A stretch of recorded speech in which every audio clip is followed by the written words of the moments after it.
Hello, everyone. Good afternoon. I'm David Heller. I'm an Israeli venture capitalist. I lived in Asia quite a few years and then returned to Israel. And for 26 years, I'm doing VC investments in Israel. Today, I will introduce you some of the Israeli high-tech and VC ecosystem.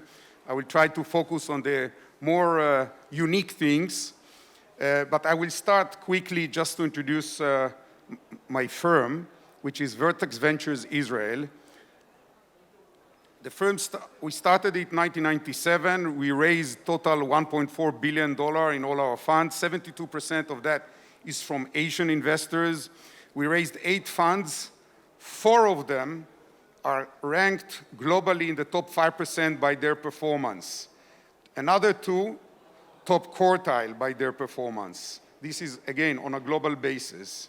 We invested 169 companies, exited 44, have active companies that will go IPO and M&A sometime, 52 companies.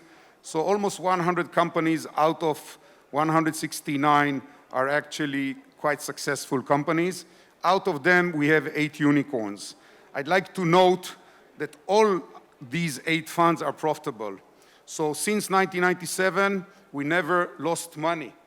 In any of our funds, of course, this is VC. Sometimes we need to close the startups. But altogether, on the fund level, all of our funds are profitable, actually very profitable. So we are one of the 3 longest running in the VC industry, only 3 firms from the 1990s, and one of the largest by AUM. Among all Israeli VCs, we have the longest history of relationship with Asian LPs, the highest number of LPs from Asia. We manage the largest amount of capital from Asia, and we are the only Israeli firm that is part of a global network of VC funds, which is Vertex Venture Holding. This is started in Singapore in 1988. We invest in the fields that Israel is strong at, in high-tech. Most recently, we invested in quantum computing company. Just this week, we closed another deal. And we, as we said, these areas, if you are interested in Israel, these areas Israel is strong at. This is just partially of our M&As and IPOs. We have a lot of M&As in Israel, not only in my firm. This is very typical for Israeli company to be acquired by foreign company and become R&D center of foreign company. There are about 450 R&D centers of all the largest corporations in the world. Many of them is result of buying our startups companies, and also a lot of IPOs on NASDAQ. So let me tell you about Israel. We are only 9 million people, smaller than Seoul. However, 50% are under 30-year-old, which is the youngest population on the OECD countries. And the growth is 3.1 child for a female, which is the highest among OECD countries. Please remember the number 9 million. So if we look just at our ranking, we are number 1 in the world in the number of engineers, in the number of researchers in the academy, in researchers in business enterprises, and so on. If you look in the ecosystem ranking, the VC and the high-tech, you see we are number 1 in terms of the number of technology startup companies per capita, number 1 in amount of venture capital investment per capita or percentage of GDP, number 1 in total amount of expenditure in technological R&D, percentage of GDP. By the way, Korea is the 2nd in the world. And number 1 in the number of technology companies acquired per capita. So this is relative to our size, but let's see absolute size. This is absolute size, 2021, great years for technology, and look how much money in $1 billion was invested in Israel compared to other countries. And please remember, North America, US and Canada is more than 400 million people. Asia is about 5 billion people. Europe is 750 million people. And Israel, only 9 million people. That's absolute number in high-tech investments. More interesting, number of unicorns. I compared here the main countries in Europe. Israel has more unicorns than all European companies together. Today, the updated number is more than, it's actually exceeded 80. Another indicator, the number of companies listed on NASDAQ. Israel has more companies on NASDAQ than European companies that you see here. Actually, the yellow part are companies that have R&D and headquarters in Israel, but registered for tax purposes in the US. So these are absolute numbers for a population of 9 million people. Okay, what is this? This is a pill cam. This is a camera, small camera that you swallow. It goes inside your body, and it transmits real-time video to the doctor who is checking you, real-time. This is replacing unpleasant check of colonoscopia, if you know what I'm talking about. What is the source of this technology? I brought one example just to show you something unique about our ecosystem. Because one of the pillars of our ecosystem is actually the fact that we have mandatory, obligatory military service. Minimum 3 years for men, 2 years for women. That means most of the Israelis are actually going to military service. Majority is going for combat, but the best brains are being recruited specifically to technology development units. And during their service, which is usually more than 3 years, it could be 5, 10 years, they are developing amazing technologies. When they finish their service, they become civilians.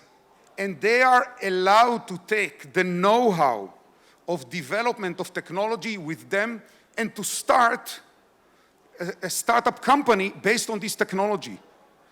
Now, the government doesn't register any patents, so it doesn't require them to take a license or doesn't take royalties, and it's actually free. Just as an indication, if you are in the US, if you are a scientist in NASA or engineer in DARPA, and you went out of those organizations and you started your own startup using the know-how, you will go to jail, basically. In Israel, the government is very liberal about this, and this is, as I said, one of our pillars for the ecosystem. Those entrepreneurs who are very experienced in technology development, also in running development teams. After years, they become managers. So they are very, very knowledgeable of management and also technology development. So just to close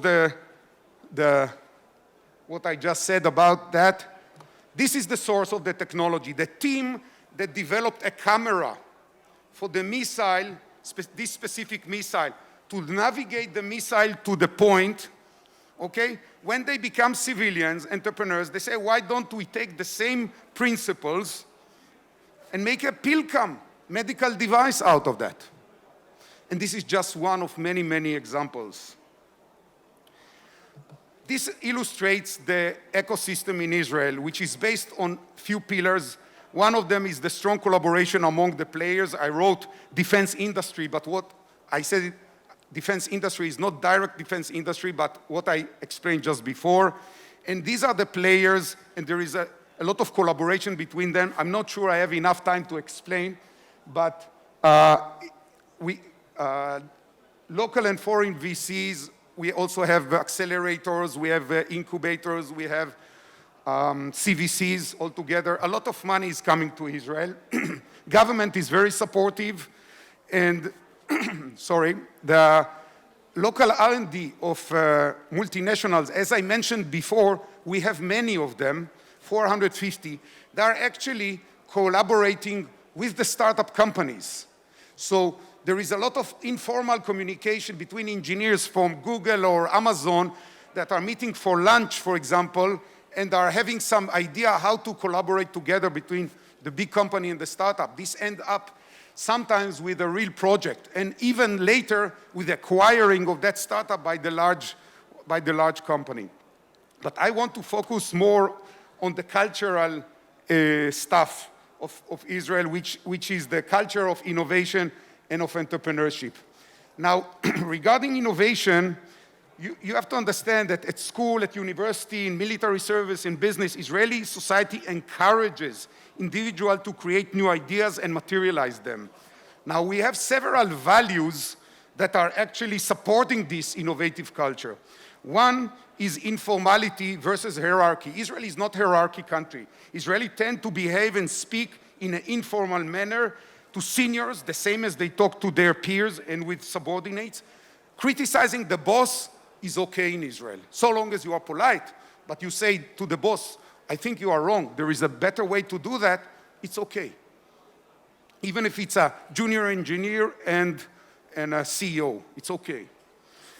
Second value is directness versus harmony. Many cultures want to keep harmony, so people don't want to talk directly and say too much things that may harm the harmony. Israelis speak most of the time directly and openly and believe that open discussion brings better results than discussion without disclosing the real opinions. Sometimes Israelis tend to be too direct. Some people say it's actually sound rude, but that both the non-hierarchy and the informality actually allow the flow of information, which is essential for innovation. Unless you have very good flow of information and discussion without any worry about hierarchy, about formality, you cannot do such innovative things.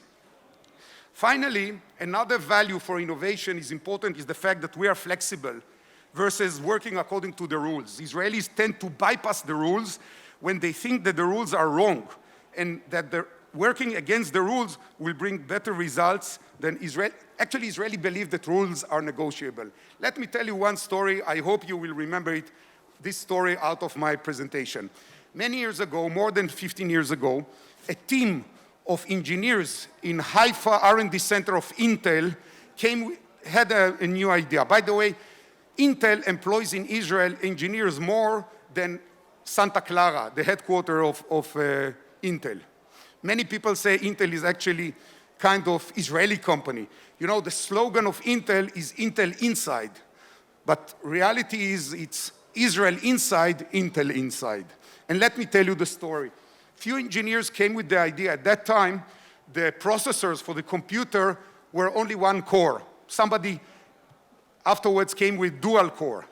But this team came with the idea of making multi-core processor, which is completely new architecture, was very innovative at the time. So the chief engineer flew to Santa Clara, he introduced it to the management, and he told them, we want to develop this. They told him, no, don't touch it. Don't spend time and budget on this. Just concentrate on what we told you to do, and that's it. He came back, he told this to his team. They completely disagree.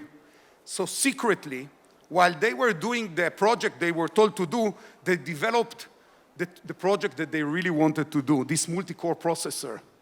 And then, during holidays, weekends, vacations, they completed it. After 9 months, the chief engineer went again to Santa Clara.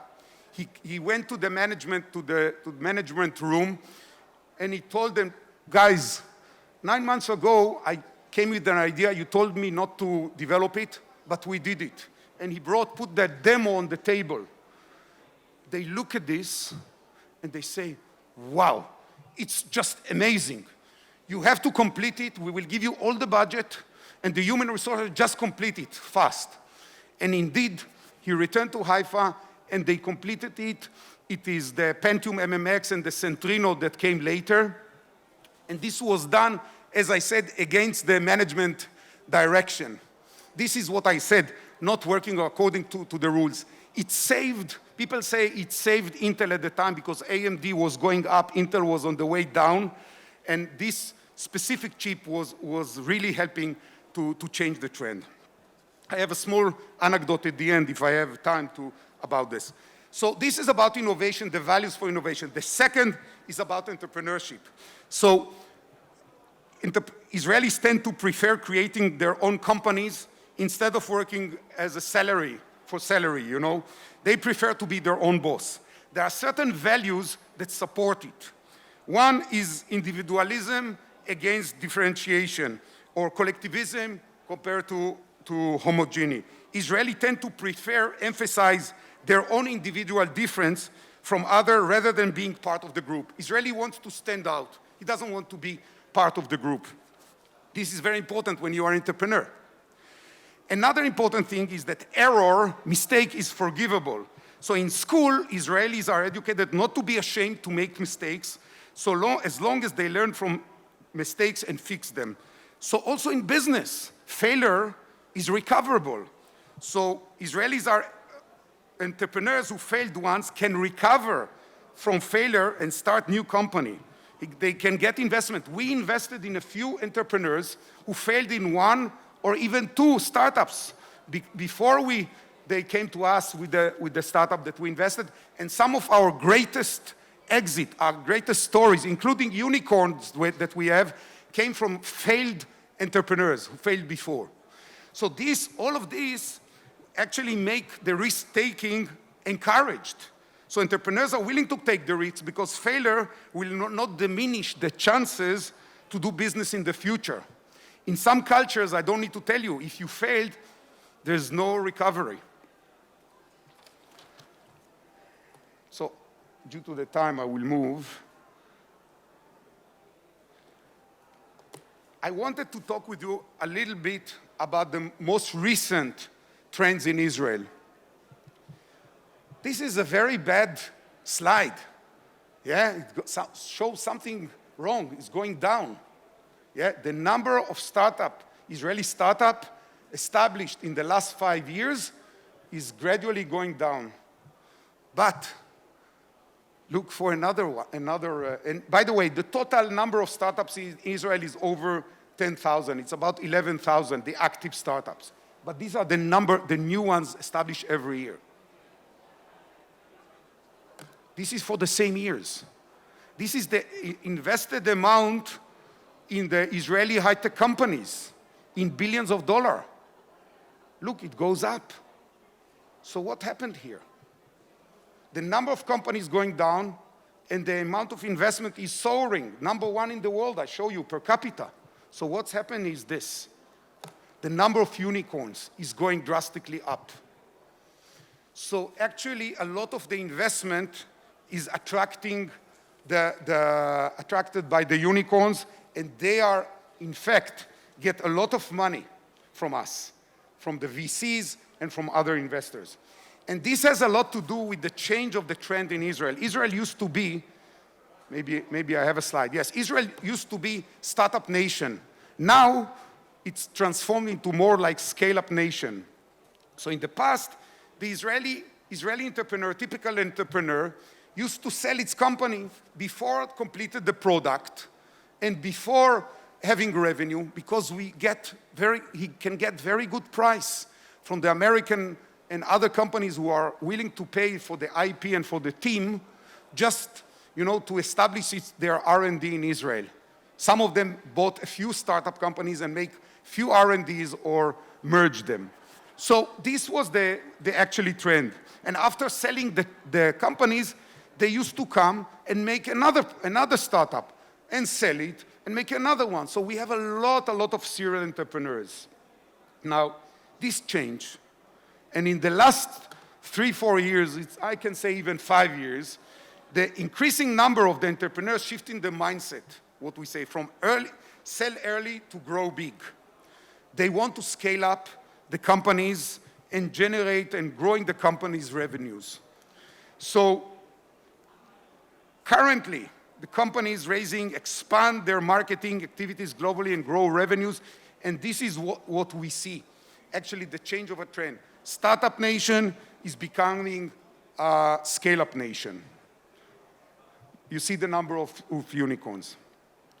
Okay, this is very last slides. Just I want to show you because I was asked to show everything went so well until end of 2021, yeah? But what happens afterwards, after 2021? These slides, and I have several other slides, actually show you, this is by quarter, quarter by quarter. This is year, and this is by quarter. You see that Q1 2022 is not so bad, even though the drop in the equity markets is really big, but the Q1 is still good. I believe Q2 will be a little bit slower, but still will be good.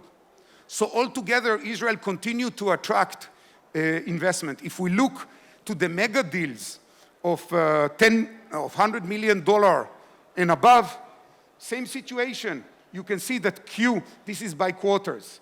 So you see Q1 2022 is more or less like last year. The only exception is the Q4 of 2021, but still goes well. I think it will continue for a while, but we don't know how long, this good trend. And this is about VC back deal. Again, same trend. You see the Q1 is still okay. And then foreign investment versus Israeli investment, still the same trend. Q1 is good, more or less like last 2021, Q1, 2, 3. And another slide. I think this is almost the end of my presentation. This is about the exits. We have slowed down in the M&As and IPOs, definitely by quarter. Even if you look here, quarter by quarter, this is quarter by quarter, it is much, much lower. So, but still, I think this is about the IPO market. I'm quite optimistic about Israel, though. So finally, because I have just a moment, I want to say something. I promised you an anecdote about the Intel story to show you how much Intel respected the team, the engineers' team that actually saved. People say it saved Intel at that time. So I told you that the chief engineer met with the management and they encouraged him to come to continue that. They told him, we'll give you the budget, we'll give you the people, just complete it. But this was not the end of the story. And they called the CEO, the big CEO, the management of Intel, called the big CEO of Intel to come to the room. And first time he saw the demo of the multi-core processor, he was amazed, like the others, like the other managers. And he asked them, guys, how long it will take you to complete this to demo and make it initial version of the product?